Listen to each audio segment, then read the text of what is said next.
South Philadelphia police arrived at 20th Market Street about an hour ago to investigate the murder of Nolan Banks, a promising politician running for this year's Senate election. Police have yet to discover the motives behind his murder, but many people speculate that it's no other than the street vigilante himself, Jake Pierce. Please, don't kill me. Show me some mercy here. Mercy? What about my wife and daughter? I thought I was only following. My name is Jake Pierce. For 8 years, I've given my life to serve and protect my country. But in return, I had everything taken from me. I'm Detective Bertelli from the 22nd District, reporting for duty. Jake, put your hands up where I can see them. Melissa, stay out of this! You must stop this senseless killing. This is Detective McDowell speaking. Joseph, I can't stop Jake. I want to save him. Calm down, Melissa. I'm at the crime scene right now. It looks like your friend Jake is sending a message to the police. We have to find him before more blood is spilled in our streets. Law and order has become corrupt. Vigilante justice is the only way to bring the system down to its knees. If no one else doesn't stand up to them, then I will.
Hey, Wrath. I was able to pinpoint Jasmine Mitchell's location. Remember the pain, and remember the suffering. What do you mean they're coming after me? I don't get it. How did they find out? Everyone around you will pay the ultimate price. I think someone just walked into my apartment. Jasmine, get the hell out of there right now. What are you? Damn it, kid, I'm on my way! High-grade silver nitrate bullets. Something your kind doesn't take lightly. Well, am I right, vampire? What is going on Kid, did here? you forget? The party was canceled to avoid a potential police raid. Your friend should already know that. No fucking way. Is he even human? doing? Jasmine, step away from the window right now! Damn it! Looks like the police are headed in your direction. No! Wait! Jasmine! Only then will you become the man I remember. Hezekiah Drippin.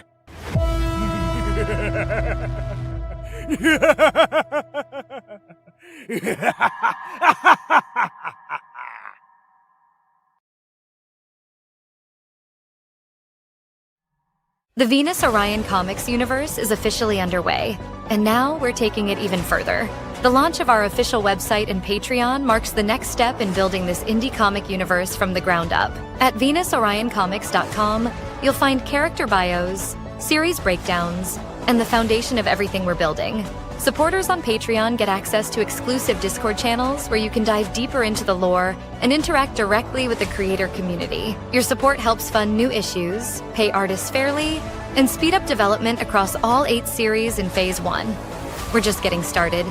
Visit VenusOrionComics.com and join the Patreon today to help shape the future of this universe. Woo! All right. Let's see. Welcome to the stream. Let's see what we got here. Let's go. Yo, what's up, Life? What's up, Raph? What's up, Derpy? Yo, what's up, Jonian? What's up, Neo? What's up, Samantha? What's up, Valerian? What's up, Kami? What's up, Mr. Sonacy Plays?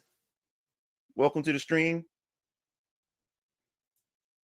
I said I was streaming Monday. It wasn't a shadow drop. I said I was streaming Monday. I posted it. I left it on my community tab code, and I left it. I even said it on the Discord. I said I was streaming on Monday. Yeah, so welcome to the stream, guys. This won't be a long stream because I have a guest appearance on another podcast, and if you're interested, you can follow me there. I'll post the link to the live stream right now too, so you can go straight there if you want to just follow me over there after the stream is done, because I gotta eat dinner and stuff. So the stream's we're gonna stop the stream around like 6:30 because the stream starts at my guest appearance is at 7 o'clock.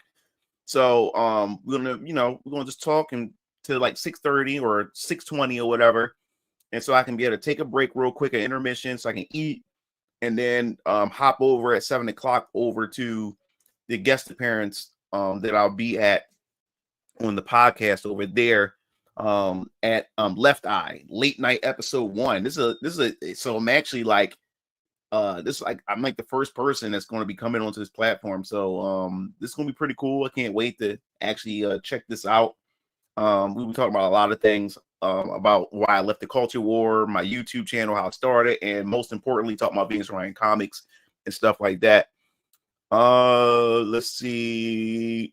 Oh, my day was good, Jonan. My day was good. Said someone almost got it after my shift ended. What do you mean someone almost got it? In what way? Oh, damn, my bad. I just remembered now. My memory's bad day. It's all right. It's all good, bro. Good luck with that. Have you played the Capcom Fighting Collection too? Yeah, I got it. I got the Capcom Fighting Collection. Yeah, I got it. It's over. Give me a second. I talked about it actually. I talked about it on the channel. No, I talked about it with you guys on stream at one point. I actually got this. I got the Marvel vs. Capcom. I got Capcom Fighting Collection 2. I got Capcom Fighting Collection 1. Capcom gave me a free copy for review, and you can check that out on my channel. I actually did a review of the first one when that came out. What, 2 years ago now? Damn, time be going by fast. I do want to do a review on this because I did play it. My only problems is, man, no one is playing it. Like everybody cried for these games. Power Stone. Like when I got the game, I really wanted to play Power Stone the most on here, like 1 and 2. And I played all the other games. I tried every game, but no one was playing online with Power Stone. Like there was nobody I could play with this game. So in order for me to enjoy this, I would have to do like you guys would have. If you guys happen to have this game, we would have to set up lobbies so we can be able to play together. Because other than that, everybody's playing CVS 2, Capcom vs. SNK 2. Everybody bought the collection just for CVS 2. No one gave a shit about the other games. Let me see. So Mugen, how excited are you for Tales of the Sky? It's out next week. Damn. I don't know. I mean, I'll have to just pick it up. I'm gonna pick it up this month. Will I play it this month? Probably not, because Final Fantasy Tactics is coming out. The Evil East Chronicles also this month. My dad's doing fine. He's doing really, really good. He in tip-top shape. Yeah, man. He turned June. It just went by. He turned 61. So yeah. Dad's doing fine. Do you like the first or the second one? That's a good question. I like them both. They got classics on there. They got classics. Both Capcom Fighting Collection 1 and 2. I mean, they're I got the physical because I gotta have it in my collection. I got to have these classics back, you know what I'm saying, in modern, you know, time and stuff like that, on modern hardware and everything. So I like them both. I can't say which one I like better, but I do like them both because they all have something. Both versions of 1 and 2 all bring something different or you to the table. You know, they offering gems. You know what I'm saying? So there's a lot of gems on the first one and gems on the second one. But other than that, yeah, man. Yeah, I enjoyed it. Marvel vs. Capcom 2. I had to pick this up. I'm a big proponent of collecting these remasters. I mean, I know some people have gripes about like the was it the localization or the censorship and stuff like that, but I much rather have this in physical form. I know people could say, well, you can get was it the arcade emulator, what's it called, Fightcade? Yeah, I got Fightcade, don't use it. I gotta have my physical. I just can't do emulators. I can't do any of that stuff. You know what I'm saying? I'd rather just have the physical and have it on my shelf, be able to pop it in anytime I want. It's just something about that authenticity of having physical media, and I'm able to just take the disc, pop it in the console, able to play it. That's why I can't really get into Steam much with digital, like with all my digital games. You know, it's cool to see you get all the icons of the games, but I don't have the actual game physically in my hands. And it's just something about having a console, or you know what I'm saying, like a dedicated console. You know what I'm saying? Like, and you have that dedicated controller for that console with that game. Like PC, playing games on the PC, even though PC is superior, it just doesn't feel like like I said, I grew up old school. I grew up as a console gamer. It's just something about that PC, playing on PC just doesn't feel like a legit experience. I'm just so used to having, you know, because my PC is not just for gaming. I do YouTube videos. I animate for 3D hentai. It's an all-purpose thing. So it's not a dedicated machine. You know what I'm saying? It's just a machine that does everything that also happens to play video games. That's another reason why I really can't get into PC gaming, because it just doesn't feel like a dedicated console, a dedicated hardware for just simply games and stuff. I do everything on my PC. Let's see. It's a problem. Yes, I understand. They probably went in games just to go back to emulators. Lol. Yeah, that's what I'm saying. Like no one played. There was no one playing Power Stone. Everybody, I seen tons of videos. Oh man, Power Stone is like, oh man, I can't wait to play this. You know what I'm saying? Even seeing comments on my videos, everybody's excited. People excited and stuff like that. And the game come out, no one played the Power Stone. No one played it. No one was.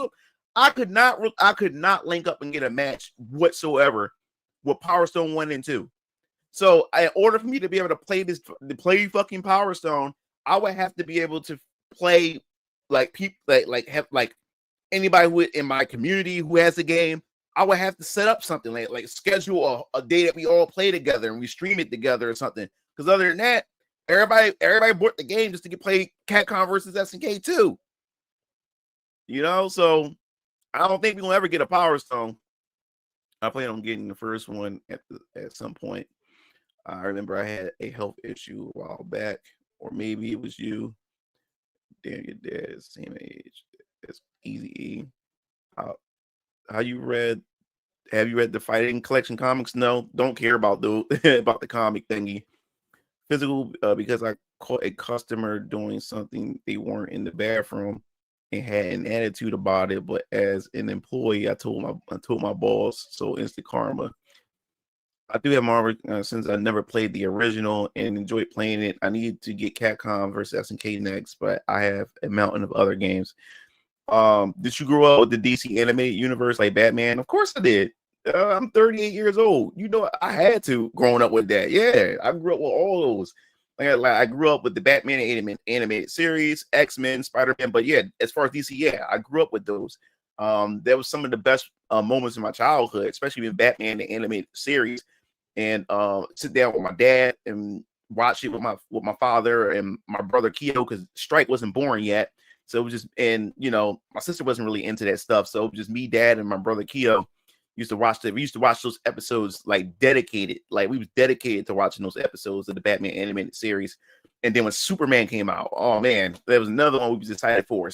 And what I liked about the DC cartoons back in the day, like when it came to Saturday morning cartoons or just cartoons in general that came on during the week, when they announced a new cartoon, especially the DC cartoons, they made it a spectacle. It was something to look forward to. And then most of the time when they had that new episode, it'd be like a 1 hour special sometimes. You know what I'm saying? For those DC cartoons and also the Marvel cartoons as well. So we used to look forward to watching those.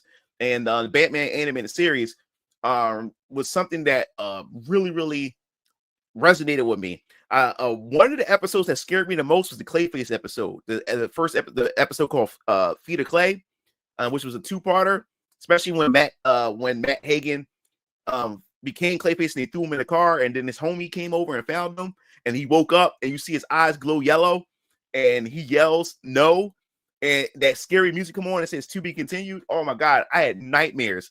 And then the second part at the end when they thought when Hagen thought when Matt Hagen's homie thought that Hagen had died because Clayface's body had brittled up and stuff. But at the end, you see this girl go by and walk past his homie, and then you see the girl start laughing and her eyes glow yellow, and it was actually Hagen. It was Clayface. He turned into a woman so he can be able to escape. Oh my God. But yeah, man, the Batman animated series, man, loved to death. And then of course when Justice League came out, oh my God, Justice League was the last thing that I thought that we would ever get as a cartoon. It was something I never thought about. But now we see Wonder Woman in a cartoon, which got me hyped. Flash in a cartoon. I was like, wow, and then now we got Batman and Superman. And the great thing about it was all connected. It was all canon to each other and stuff. And then we got the original voice actors for both Batman and Superman. So it was just dope, man. Yeah, have I seen Octopath Traveler 0? Yeah, I seen it, man. I got Octopath Traveler 1.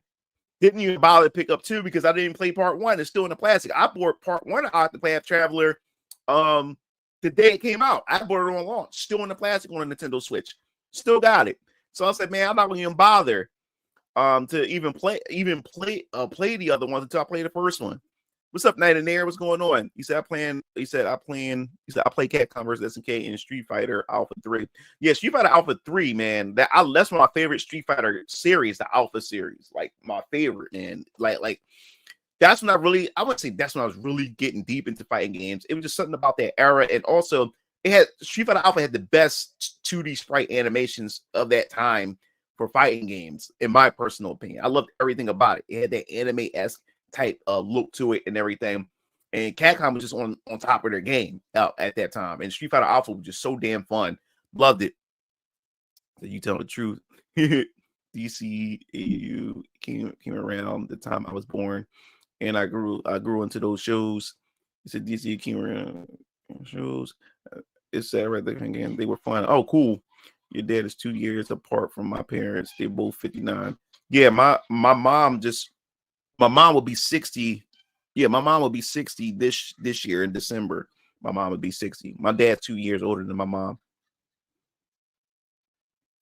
Yeah, I remember Static Shock. The thing about Static Shock, Static Shock grew on me. And I didn't know that Static Shock had was relevant to DC. I never knew anything about Static Shock until the cartoon. I thought it was an original cartoon.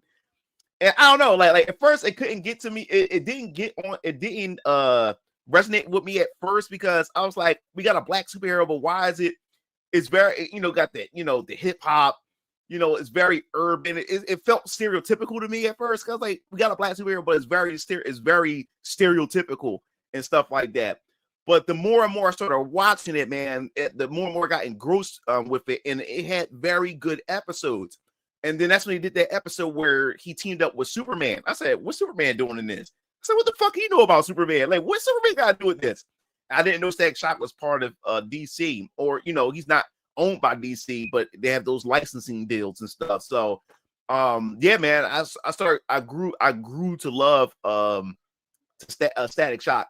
I remember that first episode, and I remember when Static Shock first showed up and he's at the warehouse, and the villains was like, it's Static, and the boy was like, get him, Duke. And I was like, oh God. I said, yeah, this is a hood joint right here. Everybody growing up in Philly used to say, Duke. Yo, get him, Duke. I'm like, I started dying. But yeah, man, Perito speaks a little bit like you, to be honest. Partito, I don't know who that is. You said I had some questions. I had some episodes on DVD and VHS. Yep. He said in Octopath Traveler 2, just a teensy weensy. Yeah, Alpha is my favorite series, but I like Street Fighter 2 art style better. Yeah, Static was in Justice League 2. He said, especially the Two-Face two-parter episode and the Batman favorite. Yeah, yup. Green Lantern son says saw a marvelous gamer video on Dino Crisis, and I was like, why wouldn't Capcom do a proper reboot of the franchise? Because Capcom don't know what to do with it. Like Capcom don't know what to do with it because they know for a fact. Because right now, look what they're doing with Resident Evil. Look what they're doing with the Resident Evil series. Like, so I'm like, well, the remake series. So doing a Dino Crisis is like it's too similar to Resident Evil. Cause it would just be a copy and paste of what they did with the remakes and just paste it over, or from Resident Evil 4 and just paste it over to Dino Crisis. That's all they'll do. And they all we have is just Resident Evil but with dinosaurs, and that's essentially what it was. But it still had its own unique flair to it. So I mean, it's also it's just a matter of if there's going to be an audience for it. I mean, come on. People keep saying that they want these games, but they don't go out and actually go support these games. They really don't. Like look at Darkstalkers. Everybody keeps talking about, oh man, we need another Darkstalkers, but none of y'all show the fuck up for it. And it also lets you know how niche Darkstalkers is. Even Dino Crisis. I have Dino Crisis 1 and 2. Fuck 3. But I didn't even bother to play 3 when I found I was in like niggas got jetpacks in the futures and the space and shit like that. When I first saw the advertisement for that, I said, well, nope, I'm out of this one. But people ask for these games, but people don't go out and support these games. So Capcom listens to money. That's what companies, period, listen to. They listen to money. So if no one's going out to download these games or buy these games, and I understand it's politics that goes with it. Yeah, some people don't like the wokeness to some of the things. People don't like some of the localizations and stuff. But you can't cry for games and want these games to come out, and then you don't go out and buy these games. So it's kind of like it's kind of like some of these IPs are in a tough situation because of the current trend that's going on in modern gaming. So you have a game in a series that was dead but revived, but because of the modern game now, people want to stick it to these companies to show them that, yo, we don't want this, we're fighting back. And the game that actually gets hurt is the IP that we haven't seen in years. So since nobody go out and buy those games because of modern gaming, then it never comes back. Now it's shelved for good. You know what I'm saying? Said, yeah, Ebon, get him, dude. Said used to watch Static back in daycare. Static was supposed to be its own thing, but they made it a part of the DCAU. Yeah, I was so confused when I first saw Batman. When I first saw Superman and Green Lantern. I grew up with the Batman 2004. Yeah, that was DX Strike. My baby brothers. He watched the original Batman animated series. He wasn't born when it first came out. But we all live in the same house, you know what I'm saying? So he grew up watching the animated series, so he watched it with us. But the Batman was my little brother's Batman. DX's Batman.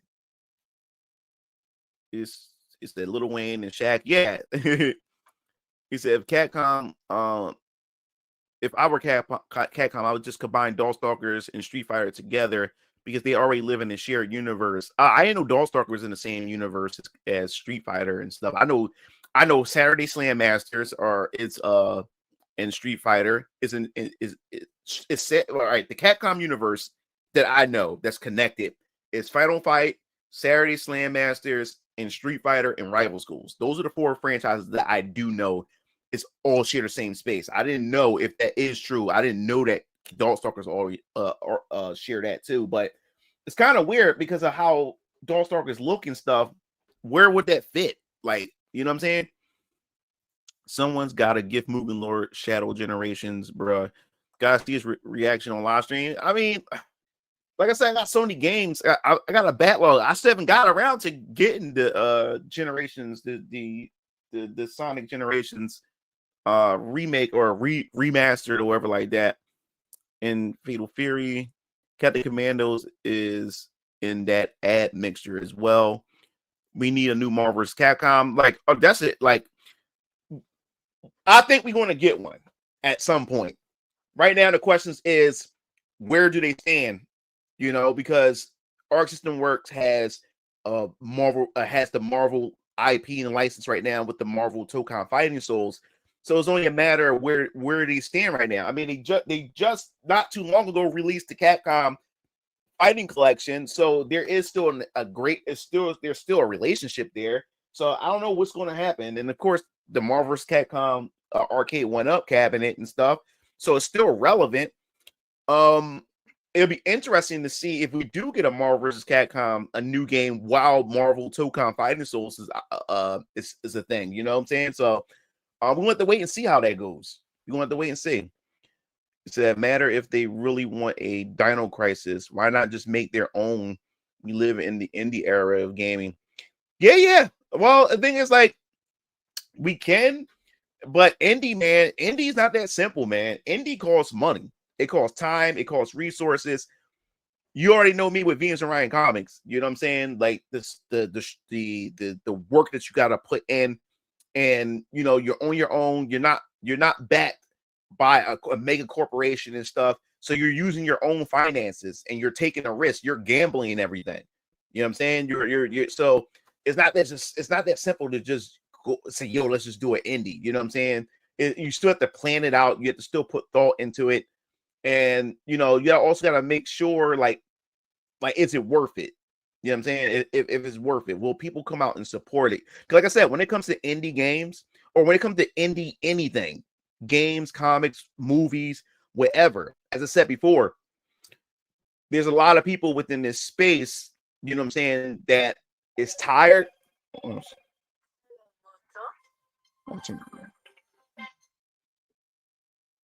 Spam. I don't know what's been going on lately, man. I've been getting a lot of spam that's been it's been hitting my phone up, and it's getting on my nerves. It's been hitting everybody's phone up in his house. Come in. You can just put it on because I'm gonna if I get off stream on the eat. But yeah, so you can just wrap it up for me.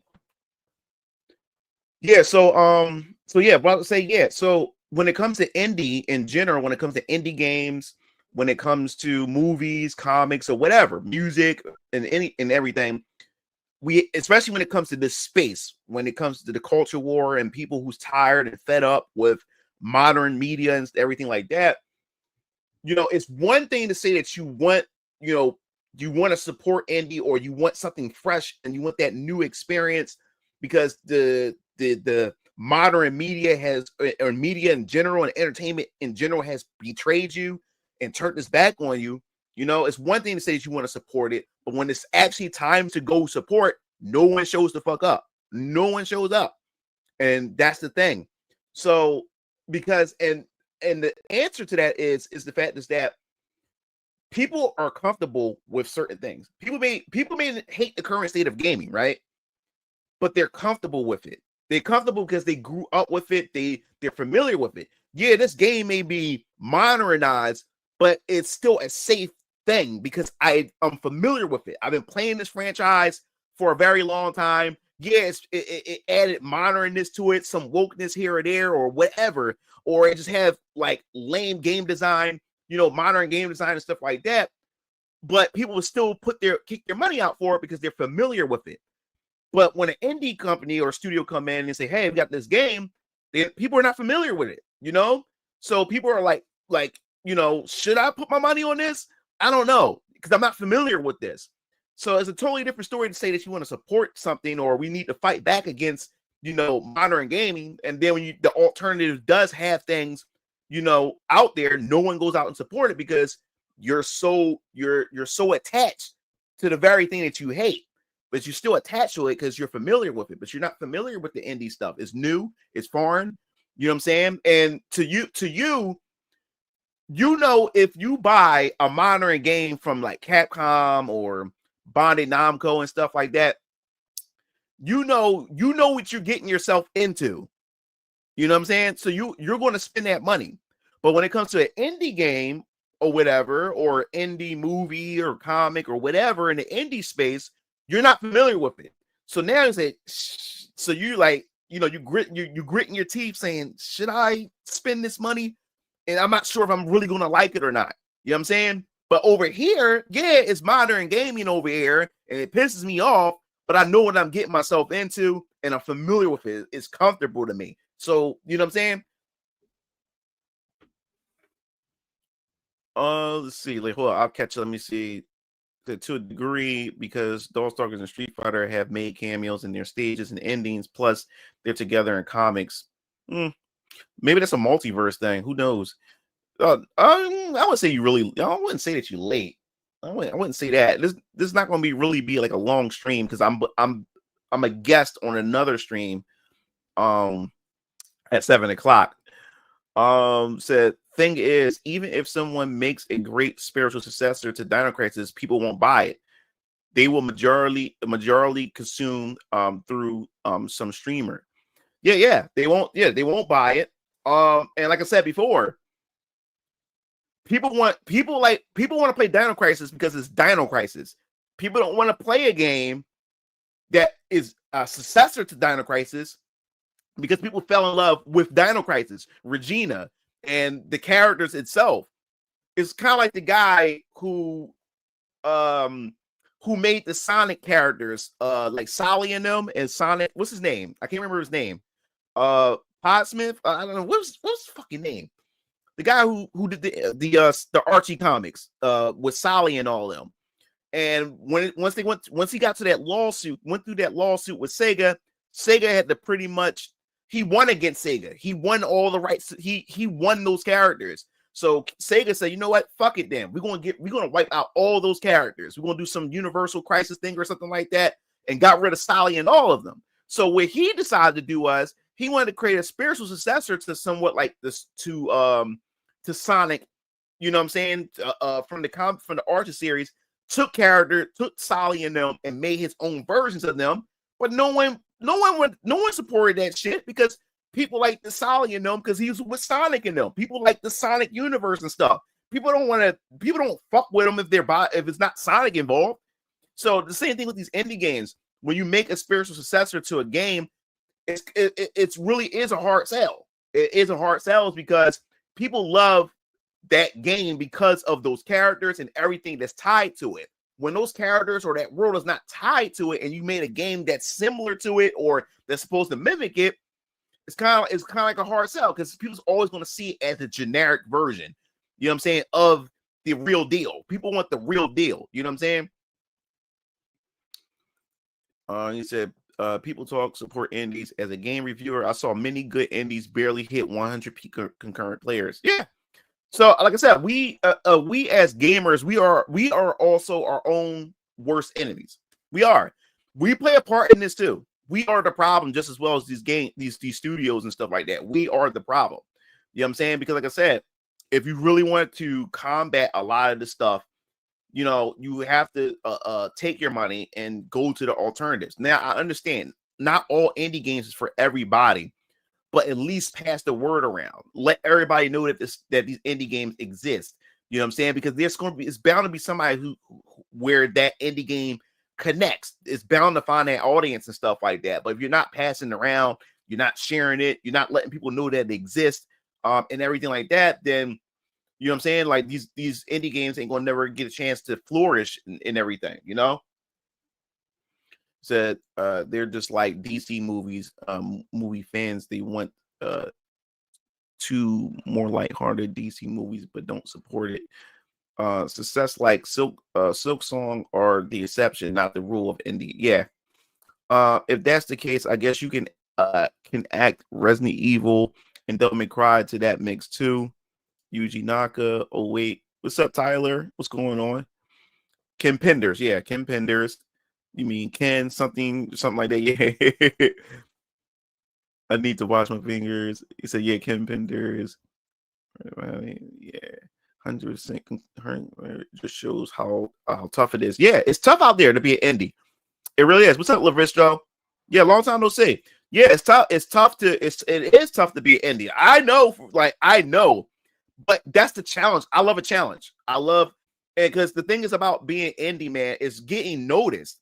And it's hard to win. It's like, especially when you have the mainstream that you're not going up against the mainstream, but you're kind of like you're going up against the mainstream.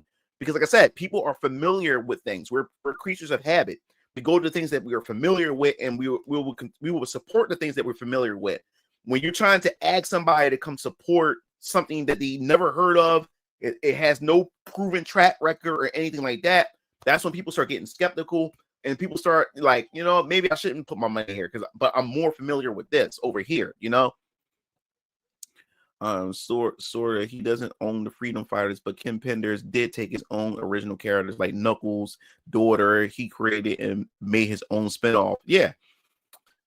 In trouble is most people go for HVG. If it's not the new hotness, they won't. Disarray is clout hunting. Interesting. Yeah. Yeah. At least Hollow Knight's Silk Song. I found an indie comic publisher that speaks to me. Cool, man. But have they heard of Jump Space? No. He said, I meant how tough it is as a consumer right now. Financially. Oh, yeah. No. Financially, yes. Right now, there's a financial, there's a lot. But also, so when it comes to making choices of what things you want to spend money on, it goes back to it again. I much rather spend my money on something that I'm familiar with than to spend my money on something that I'm not familiar with. It doesn't have a proven track record. It's new, it's foreign. Would I take that chance? Should I take that chance? So it all boils down to that, It's really lucky for success.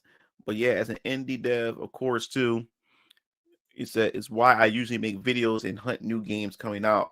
Yeah. So yeah, it's because of social media too, man. It's and because the technology has become much more accessible, it's a lot of competition out there, and everybody's fighting for the spotlight. And like I said before, even with me with comics and stuff, I made a video talking about how, as an indie comic book creator too, you gotta also understand. I was speaking to new indie comic creators too, letting them know like you can have the best story, the best artwork, and everything. None of that shit matters if people don't know that you exist. And that's the thing. You're fighting for that spot. You fighting for that attention. You fighting for that spot to get noticed and everything. You know what I'm saying? But the only way to do that, you have to put yourself out there. And the thing is, marketing, what holds a lot of indie people back is advertisement. Marketing costs money. Marketing costs fucking money. It costs a lot of money. You got to pay people. People don't do shit for you for free, especially when they like promotional material and stuff. You got to pay people to do promotional material. Like me with indie comics. Like anytime I want to do a new advertisement or I want and stuff like that, or I need some, or I want to introduce a new character, I got to pay my artist for that. To draw me a new character. I got to pay my artist to do the background and stuff like that. I got to pay my artist to do a lot of things. That stuff costs money. And then when I want to do to give the best, experience, for my comics and stuff like that, when I do trailers and everything, especially for my very own Colors Vampire Killers trailer 1, I paid voice actors for that. Like people want a great experience and everything. So a lot of people say, yo, Movie Lord, once you do this, I would like to see that. I'm like, yeah, I would love to see that too, but it costs money.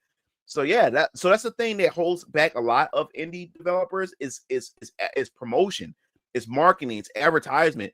That stuff costs money. See, corporations, they can afford to do that. They can sink millions and millions of dollars. But when you're independent, no, it is you have to balance out your money. You know what I'm saying? Should I put my money for this and that, or should I put my money into this and that? So I could argue that some could be said for indie fighting games. Not to say that any of them are bad, but recently, one showing that Evo was just Marvel, DC clones or Smash clones. Yeah. Because like I said, they're spiritual. Because the people who was making those games are fans of those games, so they're trying to go after that audience, and they make games that they would like to play. You know what I'm saying? Off topic, have you read Homer's Odyssey? Never heard of it. New indies want to make a more traditional Street Fighter / Fatal Fury game anymore. Yes, like I said, it's like when it comes to developers, like the ones that's making these games, they have grown up in a certain era. You know what I'm saying? And most times, if you see like Marvel vs. Capcom clones or Dragon Ball Fighter clones, because those developers grew up with those games. You know what I'm saying? So they're only going to build a game or a fighting game based on those games that they have played. There's another game that looks pretty cool. It's like Smash Brothers, but with combos like Street Fighter, and got a health bar and everything. I gotta find it. I'm gonna do a video. I'm gonna actually do a video on it actually. Let's see. And it's probably harder because the last traditional indie fighter, Blazing Strike, really didn't have much to make it stand out. Yeah, well, fighting games is not easy. Fighting games are not easy to make. Fighting games are not easy to make. The thing about fighting games, if you want people to play your fighting games, it's not just like the first thing to get people just to at least have their eyes on it. You got to have an appealing roster or appealing art design, appealing character designs. That's the first thing you have to accomplish first when it comes to a fighting game. You have to bring that to the table. If you have appealing looking characters and the art design, that's the first thing. If you lock that in, at least people say, "Yo, all right, now you got my attention," because the characters look interesting, the art style looks interesting. Okay, the next thing is, what is the gameplay like? So the gameplay really has to be appealing. Now, when it comes to fighting games, come in. Thanks, sis. Now, when it comes to fighting games, the problem with fighting games, especially if you're going from an indie spot, the thing with fighting games is most people that play most fighting games, they're comfortable with a particular genre of fighting game, whether it's a tag game, a footsie-based game like Street Fighter and Fatal Fury and all that type of stuff, or an Arc System Works style type of game. The thing is, you can't stray away too much from what people are familiar with when it comes to fighting games. You know what I'm saying?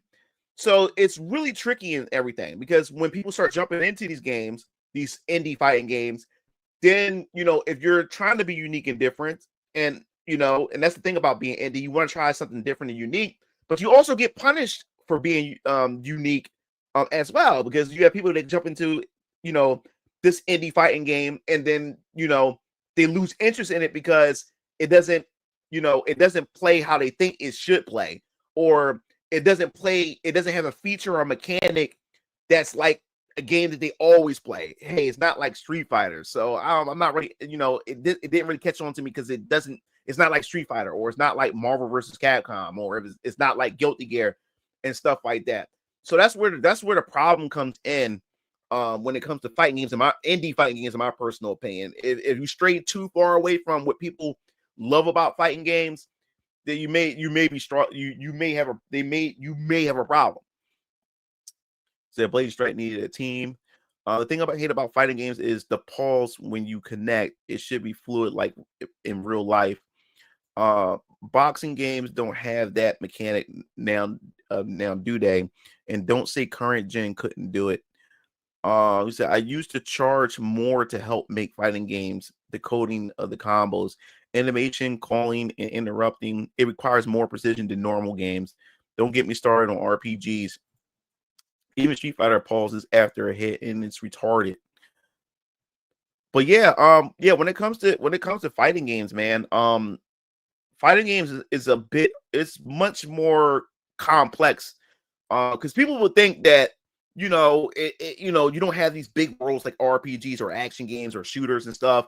You're in a confined space, or you're in a 3D space or a 2D plane or whatever, and you just got characters going back and forth. But no, there's a lot behind that as far as coding is concerned. And then you also got to understand like whatever mechanic you have to make that you're trying to create, it has to make sense. It has to flow seamlessly. All your characters have to fit within that mechanic. It can't contradict the mechanics that you set in place. Then you have a broken mess. I think fighting games are very challenging to make, in my personal opinion. So that's called scope. Scope keeps the game in perspective, and going out of scope is more common than not in indie. Yeah. See, he said that's why Mugen is much more easier. Let's see. So the pause is how combos work. When there's a pause, you throw another button. Yeah, I mean, developers put that there for a reason. I mean, because if they want to, they can not do it. But I think that pause, I think it's a design choice rather than they don't know how to do it. Dude, imagine the skill ceiling and the competitive level when there's no pausing when you hit. When it's even faster when you compete in that speed processing level. If you could make a fighting game, what would it be like? What's up, Jenna? So what would it be like? Like I said, like with my Venus Orion characters and stuff like that. I said I want to do like a tag. I want to do like a tag game. I'm not sure. It may be 2v2 or 3v3. Like I said, if with my Venus Orion comics fighting game with my characters, well, it won't be just Venus Orion comics. It'll just be Venus Orion, which means it covers everything, not just my comic book characters. And you'll see in the future what other stuff that I announced that's outside of Venus Orion comics, because I do have stuff planned outside of Venus Orion comics, and it's still all connected in a way. You know what I'm saying? So yeah, so I would do like a tag team based fighting games. It'd be like a versus game with Venus Orion comics. It either be a 2v2 or a 3v3. If you do a 3v3, I want to do my fighting game with my characters the way I would do it. You know how you see Marvel Ultimate Alliance, right? How you pair certain characters up and you get like a buffs, or you get like a title for pairing certain characters up and stuff. Say for instance, you take members of the Avengers, you put them together. So I would like to do something like that, where if you pair certain characters together, it gives you a certain team, and that team would get like a certain buff, or they would get a signature team special together. But if you mix characters up and it doesn't make a team, you get like a generic team special and stuff like that as well. That's something I would like to do for like my take on the versus fighting game. That'd be like a cool mechanic. So it allows you to be able to play around. Like if you put Siona and you put Young Rav and you put the Great Samaritan together, then that would make the Valiant Ascenders, which is my Avengers type team for Venus Orion comics. So if you put those three together, you make that team and stuff like that. No, I don't care. I don't care for Lost Soul side. Is like action games is not. I don't really do those anymore. And plus, I don't know. It just didn't. It didn't. It's an indie game, but it, like I said, it's paying homage to some things because the person that developed it was a fan of Devil May Cry, a fan of Final Fantasy 15. The game just looked generic to me. So it didn't appeal. It didn't appeal to me at all. Then fixes are needed. Rival School does something like that. Yeah, Rival School does. When you pair the schools, the people that belongs in the right schools together, they have their own signified supers and stuff like that. My dream is to make a spiritual successor to Third Strike and Garo City of the Wolves. I used to be interested in Little Soul side, but after hearing recent news on it, oh yeah, the voice acting is bad in that game. I saw so much on that, but I didn't really have like, I want to say, like I said, I wasn't really interested. I wasn't really following the game. So, all right, Loresto, thanks for stopping by, bro. So special super is for certain characters who are teamed up. Yep. So that's how I would do a fighting game. For Venus Orion comics and everything like that. I think that'd be pretty cool. That's something I do want to do. I will be doing a fighting game at some point in time, as Venus Orion comics grow and get recognized and stuff like that. Man, I would love Arc System Works to do to do a fighting game with my characters. or whatever. I think that, oh man, if Arc System work, and Capcom too. But I wouldn't leave Capcom out. I would love Capcom. Shit, I like to do Venus Orion Comics, like Venus Orion Comics versus Capcom. I think that would be pretty cool too. I know you didn't enjoy Stellar Blade, but are you sticking around for the sequel coming out in years? I still haven't finished it. I'm sitting at the end of the game. I still haven't finished it yet. I don't know. Depends on how I feel by the time. It depends on how I feel when if I get around to beating the game or whatever. As far as getting a Stellar Blade sequel. Yes, I saw saying that way it works over. SNK make my comic series into a fighting game. Yeah, but the problem is having SNK make your comic series into a fighting game. No one goes out and buys SNK games. That's the problem. Dragon Ball FighterZ is still being played today, by the way. Yeah, online actively. It's pretty good. Arc System Works seems to be taking requests for fighters at the moment. Yeah, I would love for them. I would love for Arc System Works to do a fighting game. Like as my IPs get popular, I would love for Arc System Works to do fighting games with my characters. Oh my god, I would love that. I would freaking love that. That would be freaking awesome. But I gotta work to get there, you know.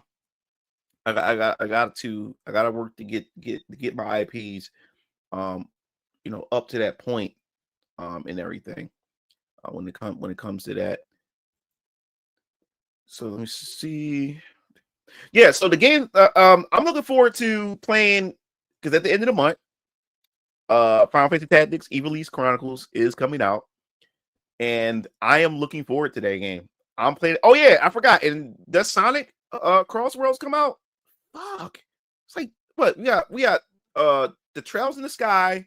Then we got Sonic Cross World, Racing Cross Worlds, and then we got Final Fantasy Tactics. That's 3 games I gotta buy. Fuck. And I will be buying them. Now, Sonic Racing Cross Worlds will be the first game stream that I had in a very long time here on this channel.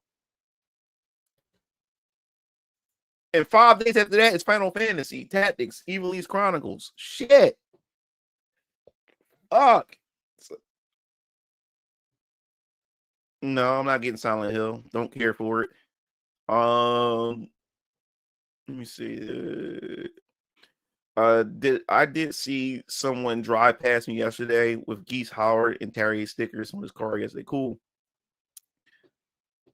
Yeah, so that'll be the first game that I will be streaming. And I would love if you guys happen to get the game too, we're all gonna be playing. My brother, Strike, Keo, will be playing. So if you guys happen to get the game, we'll be playing live on stream. So you guys be able to hop in with us in some lobbies and stuff so you can be able to play this game. So I'm looking forward to that. I think that's gonna be fun. That's gonna be freaking fun.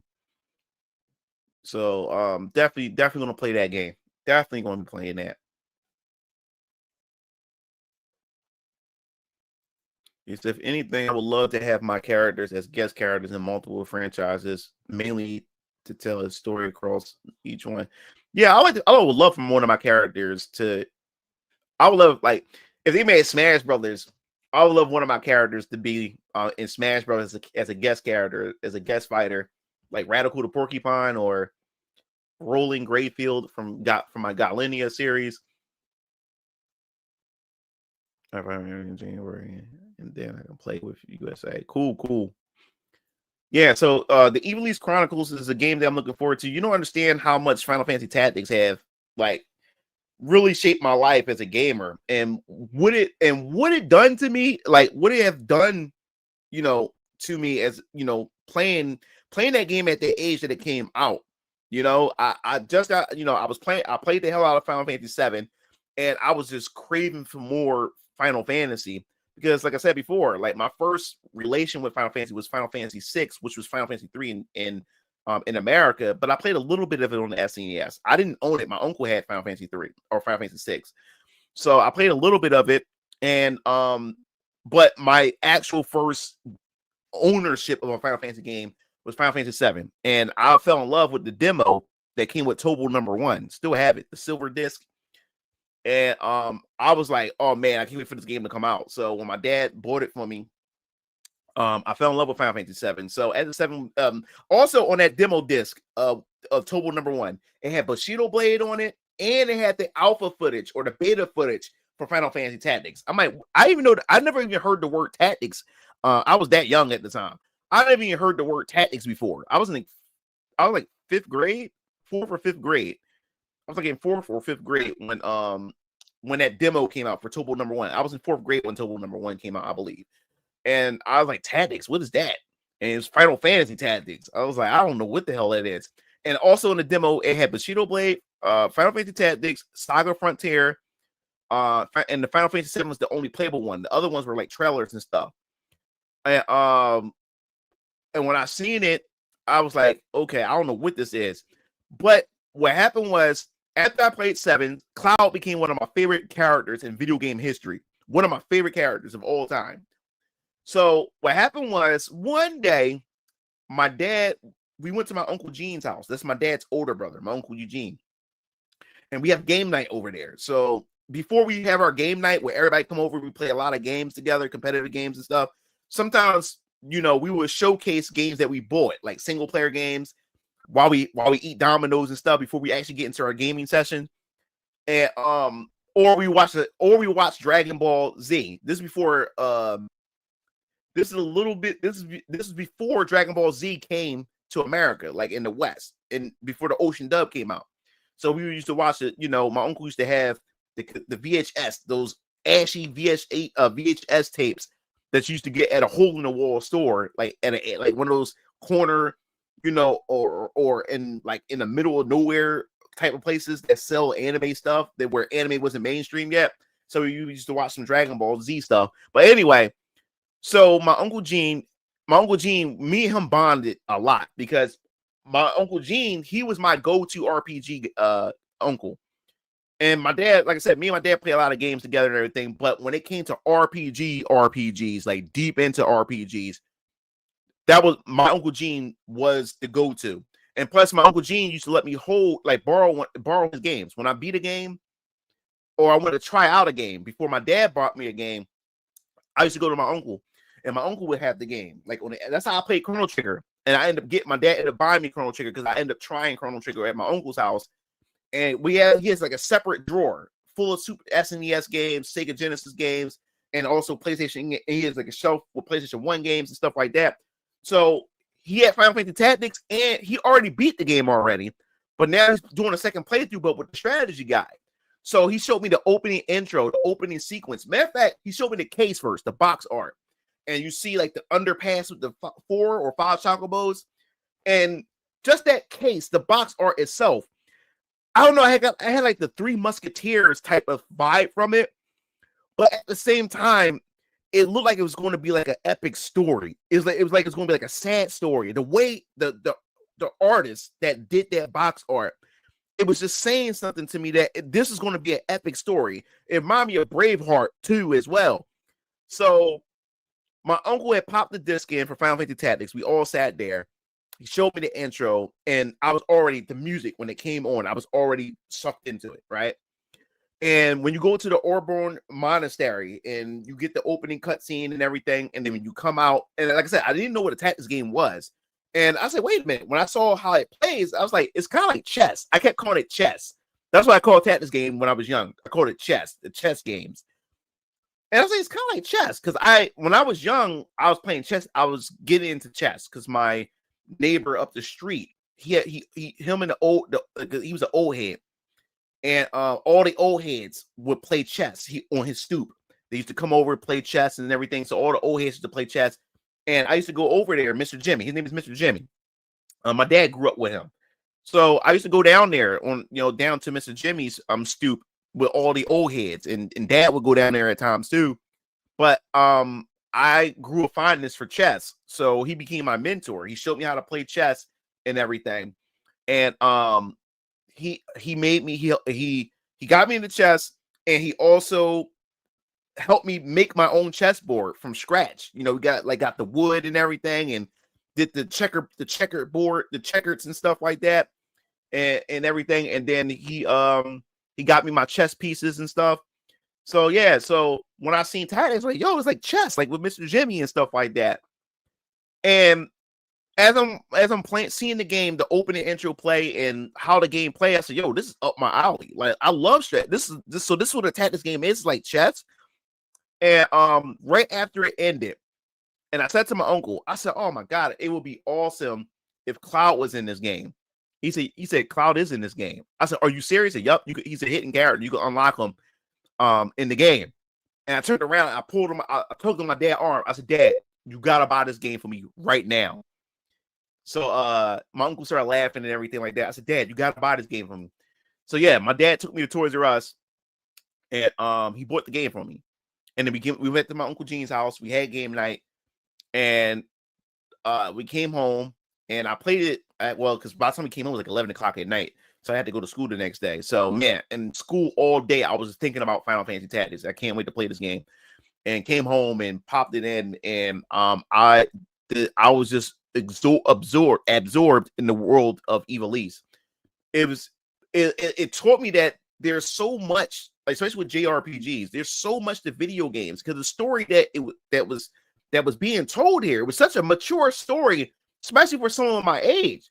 Like it was like on some like Game of Thrones and type of stuff. You know what I'm saying? When it came to this game, but I grew up with movies like Braveheart and watching these type of movies and everything. And the story that it was telling was such a story that, you know, me from my age, you know, what do I know about stuff like this? It was a very political type of game. And the characters that they introduced to you in this game, especially the character August, what's his name, Augusto or August. I hated that character so damn much. And that character, especially at the first chapter, made me question. This is the first time games started to make me question like choices and the question like, you know, morality and value and things and stuff like that in games. Because of how much of an asshole that character was, it made me start questioning, you know, as Ramza, am I on the right side? You know, am I on the right side of this war? Am I on the right side of history here? You know what I'm saying? And it was that level of questioning, you know, especially for my age at that time. Because like I said, by the time Tactics came out, I believe I was like in 5th grade. Yeah, I was in 5th grade by the time Tactics came out when it launched. And man, I was just absorbed into the storytelling. And then at the end, and I won't spoil it because especially for those who may want to get the game, and it involves Delita and stuff. And at the end, like that final battle with that chapter, dude, it just shattered everything that I thought I knew going into this game and where this story could potentially go. I didn't even know where it was going to go at this point. I was locked the fuck in. Like I was literally locked the fuck in. And I was like, yo, if the way this chapter ends in chapter 1, if this is just a preview of how if the rest of the game is going to be, this is going to be one of my favorite games of all time. And that's why when it comes to Final Fantasy Tactics and the variety, the combinations of what you can do with your class, with the job system, you can cross like jobs together and stuff. Like you can take skills that you learn from one job, apply it to your primary job. There were so many combinations, so many strategies you can do, and it was so many unlockable. It was so many unlockable characters too. You had Beowulf, you had Cloud, you had the Beowulf's girlfriend or wife or fiance. She was a dragon, and she was cursed dragon, and then she pretty much become human again. Then you had this robot, this mecha-like robot, and then you had this demon that you can get if you go to the Dark Dungeon, which is like an in-game dungeon that you could be able to unlock them and stuff. So, man, it was something, man. It was a hell of an experience, and I enjoyed every bit of it. But as I said before, man, he said, but the leader served the role Ramza couldn't. Yeah, he said I didn't combo back. You seen Hammy questioning Kratos the first time. Yeah. But yeah, guys, I gotta eat dinner. We're going to be I'm going to be a guest at 7 o'clock. I'll post a link to the stream that I'll be on. So if you're interested in wanting to follow me there, go there and go check it out as well. So I'll be there at 7 o'clock. I'm gonna eat dinner, and then I gotta prepare for this stream. go if you're interested, go there. Also, if you're interested in supporting Venus Orion Comics as well, you can go to VenusOrionComics.com. I'll post the link. You can check out everything on the website, which I'll right here. Just a quick go to the website. You can check out news, updates. You can check out the Paragons of Fate, which is my characters. You can click on them, get the lore, some of the lore and the backstories, their abilities, and get to know them personally and everything. Also you can buy the comic here. As I said before, you can get the physical, which is $16, or you can get the digital for $5. The digital you can get for $5 is less than a Happy Meal or less than a McDonald's meal in general. So if you want to get into the Venus Orion Comics universe, you can definitely do that. Also, I have a exclusive store cover that's only exclusive to the store. That's $20 if you want to do that as well. Also, if you are not a comic person but you enjoy what I'm doing, and you want to see me succeed, you want to just see Venus Orion Comics succeed, you can also just donate to Venus Orion Comics as well. I have a PayPal. You can do that, and you can do. I don't care. You can donate how much you want or whatever. But yeah, so I'm gonna go eat dinner. Here's the link to. Here's the link to the PayPal if you're interested. As well. But yeah, so I'm gonna eat dinner, and then I'm gonna get back to you guys on the guest, with my guest appearance, stream. So I'll be seeing you guys soon. Peace out.